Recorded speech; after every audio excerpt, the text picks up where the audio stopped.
Yan, may kunting work. 3-way switch. Yung old na switch nang sinauna to, kinonvert ko ng 3-way switch. Gamit ko itong wiper pang 12 volts, pero ito sana ay magiging bulb. Tapos ito yung battery ng motor para may power source, para iwas kuryente din. Yung dito, ito dati nandito sa kabila, magkatapat yan eh.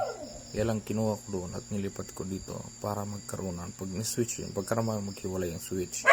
Tapos yung nasa gitna nito na may yung nagpapadikit, nilagyan ko ng isang wire. Ito yung puti, yan yung nilagyan ko ng wire, napakross doon para may wire na live. Ganon din dito,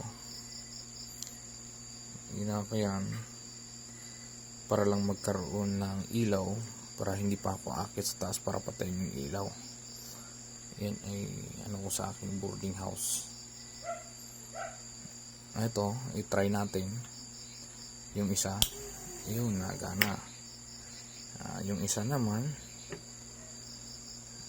yung nagana din.